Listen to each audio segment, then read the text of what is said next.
Welcome back to the D.C. Armory in Washington, D.C. The IBF Flyweight Championship at stake as Mark Too Sharp Johnson defends his crown against Arthur Johnson, the 26-year-old Mark Johnson, born in Washington, D.C. He and his father, Ham, make a great combination both in and out of the ring. They own a barber shop, and they'd like to crop Arthur Johnson and keep the IBF Flyweight Championship. Al Bernstein takes a closer look at tonight's main event.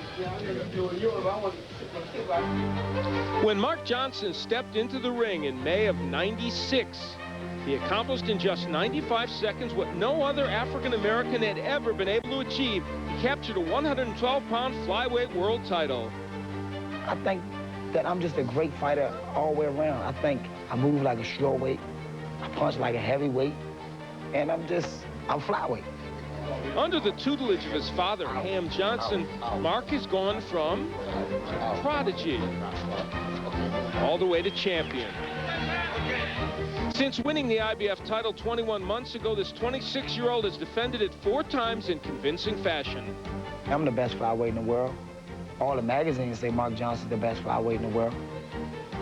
Although he may not be one of boxing's household names, Mark Johnson's slick ring prowess and punching power has earned him the distinct honor of being named to many of boxing's best pound-for-pound lists, including the number 9 ranking from both KO and Ring magazine.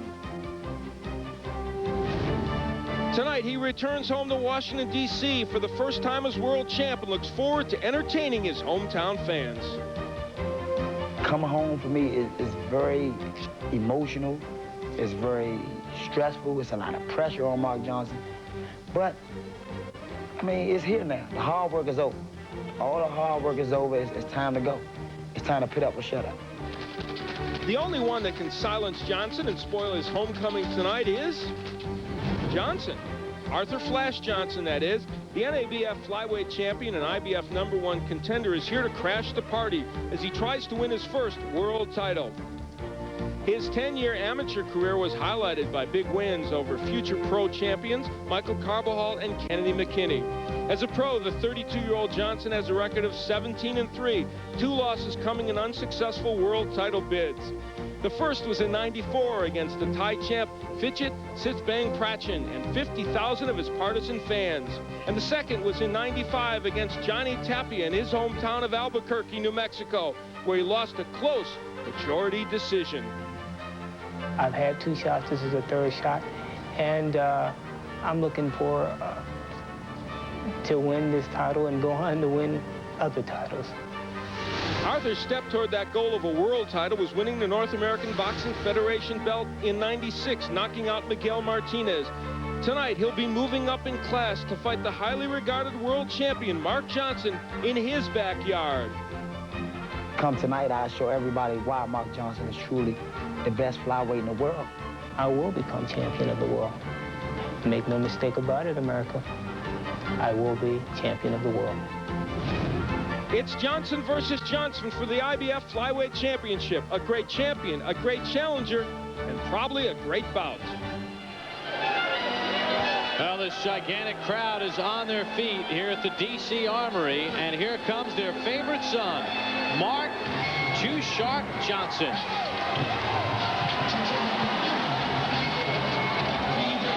He first won the title in May of 1996. A 1-punch first-round knockout against Francisco Tejedor.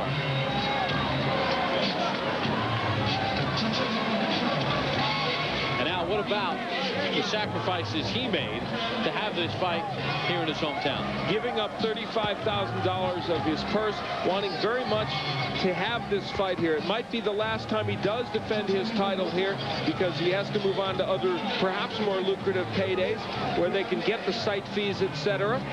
But meanwhile, as the entrance of Mark Johnson happens, there's Arthur, who's used to this, of course, because every time he fights for a world title, it's in somebody else's hometown, and you saw the kind of sardonic smile on his face, like, yeah, I know what's going on here. It's not going to bother me. And that's an entrance fit for a king, huh? Worst thing that ever happened is Prince Nassim Hamed, because now everybody wants their long, drawn-out intro. This intro is not quite yet rivaling Hamed's, but you know what? It's approaching it. Reminds me a little of Apollo Creed in one of the Rockies. You're right. That's a very good point. Well, the belt is in the ring. Mark Johnson getting the adulation of this crowd. The chant of Too Sharp. Leondis Lily Wilkins, a childhood friend who was murdered in the streets of Washington, D.C. a few years ago, gave Mark Johnson the nickname of Too Sharp.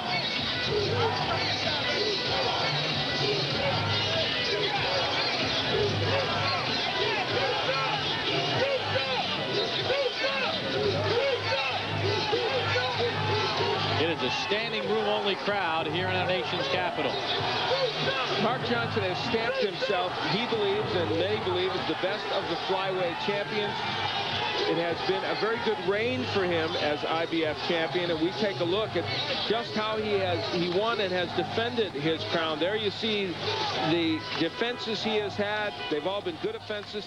Cecilio Espino, a very good fighter, knocked him out in only 2 rounds.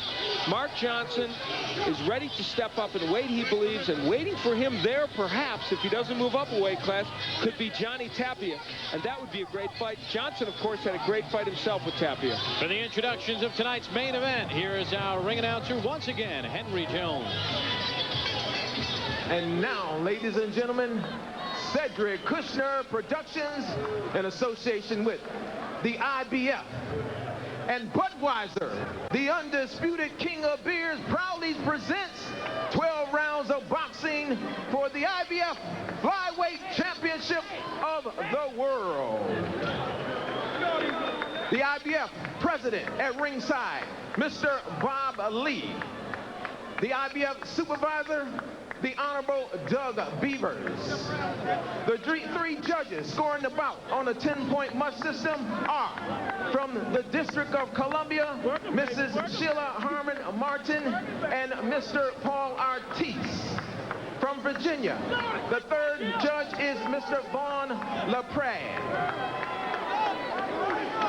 The timekeeper is Mr. Floyd Lumpkin, and counting for the knockdowns, Mr. Andre Davis. The physicians at ringside, Doctors Martin McLaren and Dr. William Strudwick. And now, ladies and gentlemen, this is it, the moment of truth. 12 rounds of boxing for the IBF Flyweight Championship of the world.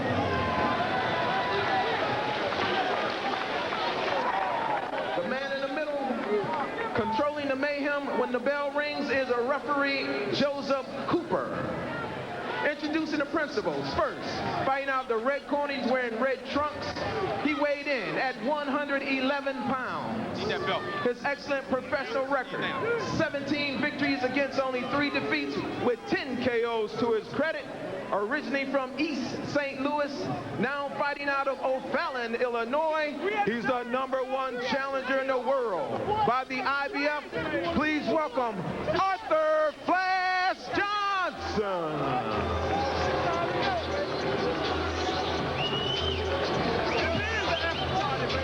And fighting out of the blue corner, he's wearing the black and gold trunks. Black and white tonight. He weighed in at the flyweight limit of 112 pounds. His outstanding world-class professional record, 33 big victories against only 1 disputed defeat, 24 of those victories coming by way of knockout, and is being called pound for pound among the very best in the world.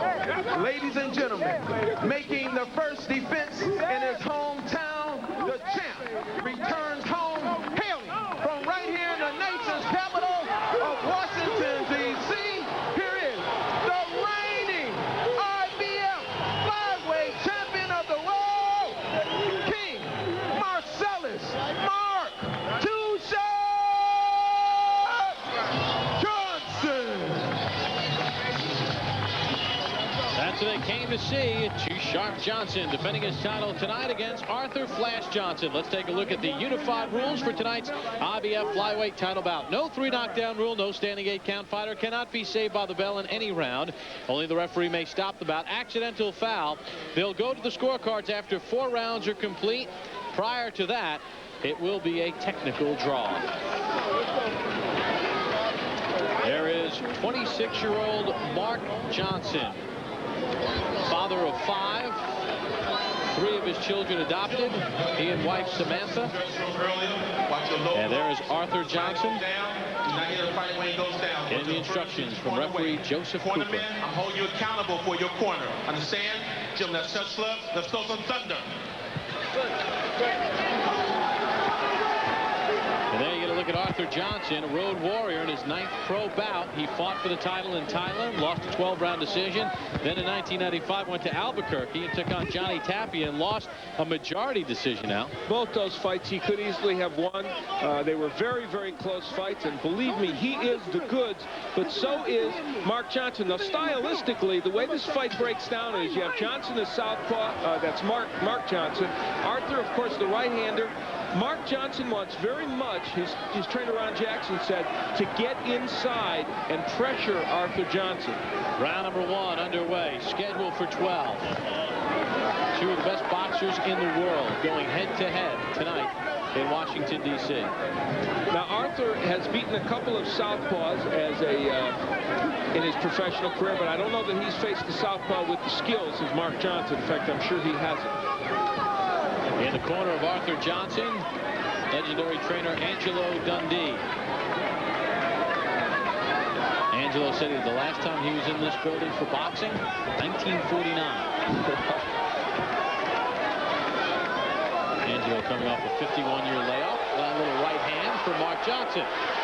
Good right hook. He may have been hurt. Arthur Johnson might have been hurt by that right hand. Look at Mark go to work. Those are the combinations that are so devastating. And down goes Arthur Johnson here in round 1. No way should this have happened, but it did. That is it. Wow.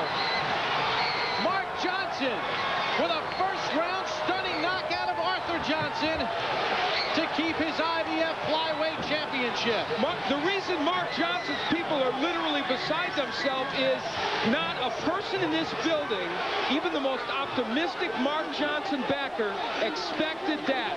Nobody has done that to Arthur Johnson. There was no reason to expect it to happen here tonight, but Mark Johnson just whacked him for his 25th knockout, and now the concern is about Arthur Johnson. He was really stunned. 7th first-round knockout for Mark Johnson, and there is Arthur Johnson, who had never been knocked out. Getting up, let's take a look. It all started with what looked like an innocent right hand out. Here's where Johnson, I mentioned he wanted to press him. That's a right hook. Now that one really I think it got him on the temple and knocked his equilibrium away because it wasn't a great right hook by Mark Johnson. But look at the combinations. Johnson is a great finisher. That's why he had 24 KOs coming into this fight. He threw beautiful combinations. And what was great about that was he worked both the body and the head. And that's what opened up those head shots. Mark Johnson knew when he saw Arthur go down, he knew it was over. Well, the way he fell, you had to feel like it was going to be tough for him to get up, and it was. When Mark Johnson gets you, he gets you early. 20 now of his 25 knockouts have come within the first 3 rounds. None more impressive than this. Well, this is a totally shocking turn of events. It has never happened to Arthur before. It happened tonight. And I'll tell you what, you have to immediately look at this and say if other people couldn't do that to this man, that makes Mark Johnson special. And it also says, hey, how about a Mark Johnson-Johnny Tapia fight? Well, the crowd here at the D.C. Armory is chanting just that. The official time of the stoppage, here's our ring announcer, Henry Jones. Ladies and gentlemen, the end comes by way of explosive knockout. 1 minute, 11 seconds of the very first round, and still IBF flyweight champion of the world, king of the flyweight, Marcellus Mark Too Sharp Johnson. We want Johnny Tapia. We want Johnny Tapia. And Mark Johnson and his crew starting already the chant of Johnny Tapia. Al Bernstein will make his way to the ring. He will talk with the IBF flyweight champion Mark Too Sharp Johnson after this timeout on ESPN. So instead of winning the series, they now go to a pivotal. Here in Washington, D.C. as Mark Too Sharp Johnson retains his IBF flyweight championship with a first-round stunning knockout of Arthur Johnson.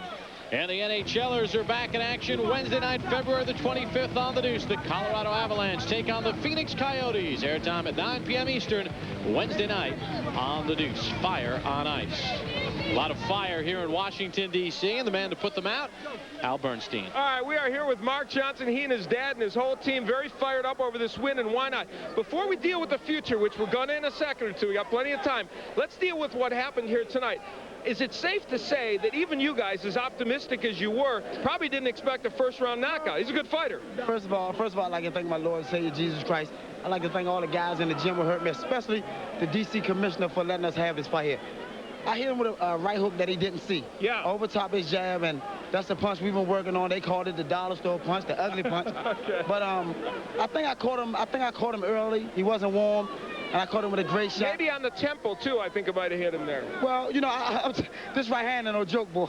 No, you got power. I know that. Hey, let's take a look at the first right hand you hit him with, and you can peek down there and comment on it for us, Mark. It's the right hand that you hit him with the first one, I think. Well, it's the right hand right over top of his jab. There it is, right there. And they caught him, but I didn't know if he was hurt exactly because I thought he was playing possum. But I walked into him and started working, and who knows, he was hurt. And I hit him with some great shots, but first of all, I'd like to just say thank my Lord and say that he's okay. But we want Johnny Tapia. All right, well, we're going to get to that in a second. Let's continue on this fight for just a moment. Let's revel. That fight over. Let's revel in this one for a minute. Now, after you did that, you did something very effective, and it shows what a great fighter you are. You didn't waste your punches, and we're going to take a look now at what you did to finish it, going to the body and the head. Tell us about this now. Well, I hit him with a great right hand to the body, then the left hook, then the right upstairs, and I kind of caught him going down. But it's hard gym work. All the guys in the gym I work hard with. And I mean, who knows? I'm focused. I'm ready to go. And this guy was a #1 contender. He wasn't no joke. He was considered one of the best champions without a belt, one of the best fighters without a belt. Probably, except for Pernell Whitaker, he probably is the best fighter that didn't have a world belt. I heard you say that, so I had to come okay, well, you're right. Now, Larry, let's talk a little bit about first, let me ask your dad, how impressive was this win in your mind? Obviously, you're proud of Mark, but this had to even exceed your expectations. Well, you know, we worked in the gym, and I told Mark we was going to count off the jab, one up, one down. Never try to hit him on the head. Get the body first. Make him bring his hands down. When he make it bring, Mark kept telling me about a punch called a dollar punch. I said, what is it? He says, a walk away, look like a hook, and drop it on top. That's what you got. And I said, what I got, because the guy was in position. I told his trainer, you're the best world trainer in the world. I said it on television. Angelo Dundee. Angelo Dundee. But I also told Angelo Dundee, I am the best scientific boxing trainer in the world. Well, you guys got the job done tonight. Now, let's talk about the future. Obviously, you would like to move up in weight. I'm going to move up. And waiting up there, if he doesn't move up in weight, maybe you can convince him not to, is Johnny Tapia. Well, first of all, I would like to unify the division, but that wasn't happening. That may take years. It's not going to happen. So right now, I told everybody in the gym that I wanted this my last flyweight fight. I would like to go to Albuquerque to fight Johnny Tapia. And I like, after we fight in Albuquerque, I'd like him to come here to my home, or we could do it vice versa. But first of all, it's a great fight for Washington, D.C. We can bring boxing back to Washington, D.C.